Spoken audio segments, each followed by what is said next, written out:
Hello friends, delta electrical channel पर आपका स्वागत है। दोस्तों, आज की वीडियो में हम बात करेंगे कि अर्थिंग क्या होता है, न्यूट्रल क्या होता है और ग्राउंडिंग क्या होता है। बहुत से लोगों को इसमें कन्फ्यूज़न होता है कि अर्थिंग क्या होता है और न्यूट्रल क्या होता है। तो दोस्तों, मैं इसके बारे में बताऊंगा आपको। दोस्तों, अर्थिंग जो होता है वो ज़मीन में बनाया जाता है, एक रोड लगा के, या फिर प्लेट अर्थिंग, पाइप अर्थिंग या फिर प्लेट अर्थिंग बनाया जाता है। वहाँ से एक वायर उसमें कनेक्ट करके, और हम अपने जो इक्विपमेंट है, घर में जो भी उपकरण है जैसे कूलर, पंखा, उसमें हम उसका वायर कनेक्ट कर देते हैं, अर्थिंग वायर को। जो जो पावर सॉकेट होता है हमारा 3 पिन, तो उसमें एक जो मोटा वाला पिन होता है उसमें अर्थिंग कनेक्ट होता है ये। तो दोस्तों, अब मैं बात करता हूँ कि ग्राउंडिंग क्या होता है। दोस्तों, जो हमारे डिस्ट्रीब्यूशन ट्रांसफार्मर होते हैं, जो डिस्ट्रीब्यूट करते हैं सभी को सप्लाई, तो उसका जो प्राइमरी वाइंडिंग है वो तो होता है हमारा डेल्टा कनेक्शन में, और इसका जो सेकेंडरी वाइंडिंग है जहाँ पर हम इसका लोड कनेक्ट करते हैं वो होता है हमारा स्टार कनेक्शन में। तो स्टार कनेक्शन में हमारा आर वाई बी और एक हमको न्यूट्रल भी मिलता है। तो दोस्तों, आप स्टार कनेक्टेड वायरिंग तो जानते हो। तो ये जो वाइंडिंग है, इसमें जो तीनों पॉइंट यहाँ पर कॉमन जो होता है, तो ये यहाँ पर एक न्यूट्रल बन जाता है, यानी कि ये 0 वोल्ट यहाँ पर जनरेट होता है। तो दोस्तों, ये जो 0 वोल्ट है, इस 0 वोल्ट को और हम एक फेज़ को जब लोड में लेंगे तो हमको 230 वोल्ट यहाँ पे मिलेंगे। तो 230 वोल्ट जब मिलेंगे तो हम उस पर लोड दे सकते हैं। लेकिन कभी कभी क्या होता है, जब तीनों फेज़ पर अनबैलेंसिंग, जैसे इस फेज़ पर 80 एम्पेयर या इस पर 20 एम्पेयर या इस पर 40 एम्पेयर, ऐसा कुछ लोड आ जाता है अनबैलेंसिंग, तो न्यूट्रल में भी कभी कभी वोल्टेज हमारा जनरेट हो जाता है, यानी कि यहाँ पर भी वोल्टेज हमको मिल जाता है, जो कि हमारे उपकरण के लिए हानिकारक होते हैं। तो इसको जीरो करने के लिए इसको भी हम यहाँ पे अर्थिंग करते हैं, यानी कि जो वाइंडिंग है, इसका जो ये कॉमन पॉइंट है, इसको भी हम अर्थिंग यहाँ से इसको कनेक्ट कर देते हैं। तो दोस्तों, ये यहाँ पर अब ये पूरा ग्राउंडिंग हो गया। अब ये ग्राउंडिंग हो गया तो यहाँ पे जो भी वोल्टेज इसमें जनरेट होगा कुछ, तो यहाँ पर इसके थ्रू इसमें कंटिन्यू चला जाएगा। तो यहाँ पर हमेशा 0 वोल्ट बना रहेगा। दोस्तों, इसका स्टैंडर्ड है कि यहाँ पर जो ये न्यूट्रल पॉइंट है और ये अर्थिंग पॉइंट है, इसके बीच में हमेशा 3 वोल्ट से कम ही वोल्टेज होना चाहिए। 3 वोल्ट से अगर ज़्यादा जाएगा तो उसको हमें प्रॉपर अर्थिंग करने की ज़रूरत है। दोस्तों, यहाँ देख रहे हैं आप, जैसे ये रेड फेस है, ये येलो फेस है और ये ब्लू फेस है, यानी कि ये आर, वाई और बी, और ये जो चौथा है ये न्यूट्रल पॉइंट है। यहाँ पर सभी में एक एक वायर कनेक्ट है, लेकिन यहाँ पर डबल वायर कनेक्ट है, यानी कि ये न्यूट्रल तो इसमें से जो निकला है, लेकिन एक तो गया हमारा लोड के लिए और एक ये जो है ये अर्थिंग को कनेक्ट हो गया। यहाँ से ये जो अर्थिंग को गया है वो यहाँ पर इसमें कनेक्ट हो जाएगा, यानी कि न्यूट्रल को हमेशा अर्थिंग करना पड़ता है। जब हमारा डीजी रहता है अल्टरनेटर, उसका भी जो तीनों वायर हैं आर, वाई, बी, और जो न्यूट्रल होता है उसको भी यहाँ पर अर्थिंग करना पड़ता है इसके द्वारा, जो कि ग्राउंडिंग कहलाता है। तो दोस्तों, आप समझ गए होंगे ग्राउंडिंग क्या है और अर्थिंग क्या है। अभी मैंने ग्राउंडिंग का पूरा बता दिया, अब मैं आपको अर्थिंग का एग्जांपल बताता हूँ। दोस्तों, मैं बता देता हूँ कि घरों में जो सप्लाई आती है वो सिंगल फेज सप्लाई आती है, यानी कि ज़रूरी नहीं है कि वो रेड फेज ही है। जैसे कि ये जो रेड फेज है ये आया और ये न्यूट्रल यहाँ पर कनेक्ट हो गया, यानी कि एक हमारा घर में ये सप्लाई आ गई, दूसरी किसी दूसरे घर में येलो फेज जाएगा और ये न्यूट्रल जाएगा, ये दूसरे घर में सप्लाई हो गई, ये फेज और ये न्यूट्रल। लेकिन जब भी हम देखते हैं तो वहाँ पर क्या होता है, मीटर में रेड फेज और ब्लैक वायर होता है, तो सभी यही समझते हैं कि ये रेड फेज इसमें लगा हुआ है और ब्लैक वायर है। ऐसा नहीं होता दोस्तों, वहाँ पर आपका ब्लू फेज भी हो सकता है और येलो फेज भी हो सकता है। वो फेज सीक्वेंस जब हम उसमें चेक करेंगे मीटर से, तब हम पता लगा सकते हैं कि ये कौन सा फेज है। दोस्तों, अब मैं ये जो एग्जांपल दे रहा हूँ इसमें आप देख सकते हैं, ये हमारा कूलर है, जो मेटल बॉडी है, इसमें पूरा ये लोहे का बॉडी है और इसमें फैन लगा हुआ है अंदर। इसका जो सप्लाई है वो यहाँ से इसमें कनेक्ट हो जाएगा न्यूट्रल, और ये फेस भी इसमें यहाँ पर कनेक्ट हो जाएगा।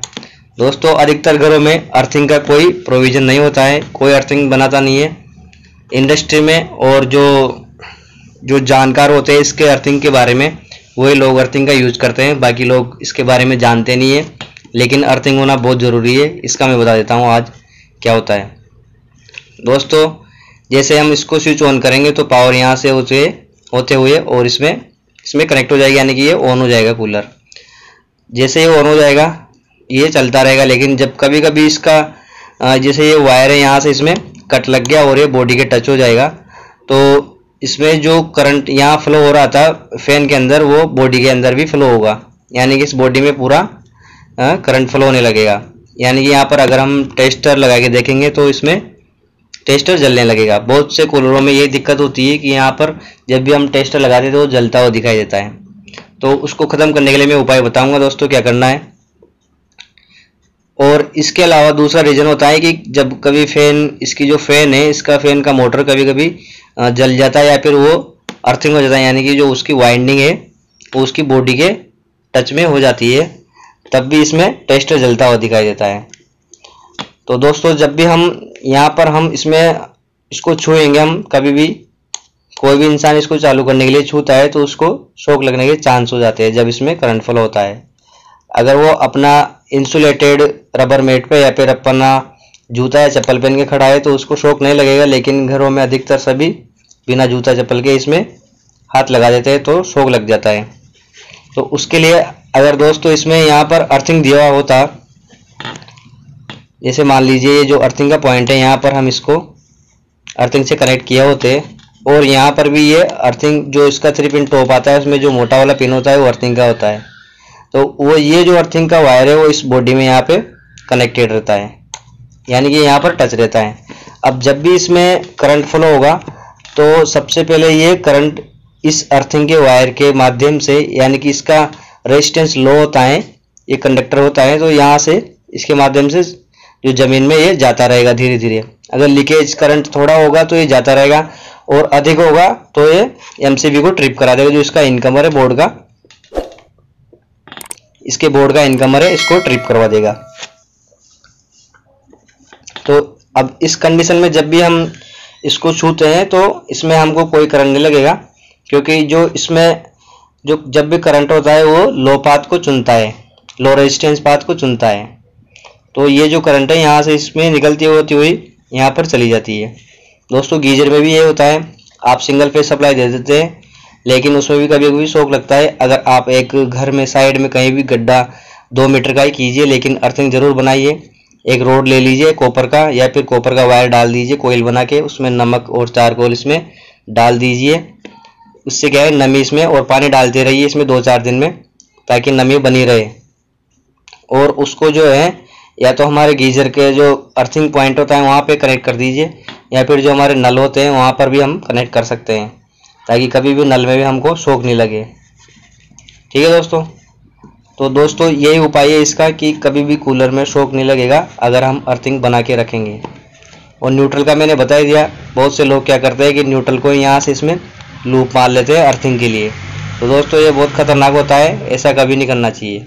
इसका रीज़न मैं बता देता हूँ दोस्तों आपको। दोस्तों जब भी न्यूट्रल से हम अर्थिंग को इसमें लूप मार देते हैं तो क्या होता है कि जब भी हमारा ये फेस इसमें कंटिन्यू जाता रहेगा, और जो न्यूट्रल इधर बाहर साइड से हमारा इनकमिंग है सप्लाई, अगर वो कहीं पे न्यूट्रल ब्रेक हो जाता है तो उस कंडीशन में ये जो फेज वायरिंग की जो फेज वायर है वो हमारा रिटर्न पाथ कहाँ पर प्राप्त करेगा, इस जगह पे हमारा आ जाएगा। यानी कि जब यहाँ न्यूट्रल नहीं मिलेगा तो यहाँ से होता हुआ ये रिटर्न इसमें ये बॉडी के इसमें आ जाएगा, जो इसका 3 पिन टॉप है उसका मोटा वाला पिन में यहाँ पर आ जाएगा, और इसके थ्रू वापस ये बॉडी में कनेक्ट हो जाएगा।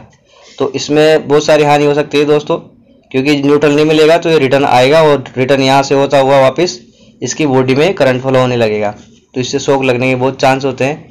तो ऐसा कभी नहीं करना चाहिए कि यहाँ से न्यूट्रल ले लिया और इसमें अर्थिंग में डाल दिया। इसके लिए सेपरेट अर्थिंग अलग से बनाना चाहिए। दोस्तों अर्थिंग के बारे में और बता देता हूँ दोस्तों, जो अर्थिंग का ये जो रोड होता है, ये जो वायर होता है, इसका रेजिस्टेंस हमेशा 5 ओम से कम होना चाहिए, वही सुरक्षित अर्थिंग माना जाएगा। इंडस्ट्री में दोस्तों 1 ओम से हम 3 ओम तक इसको मानते हैं। 3 ओम से ऊपर नहीं जाना चाहिए, तो हमारा अर्थिंग डेड हो जाता है। उसको या तो उसमें नमी के लिए पानी डालना ज़रूरी है या फिर उसको चेंज करना ज़रूरी होता है। और दोस्तों ट्रांसफार्मर को हमेशा डबल अर्थिंग किया जाता है।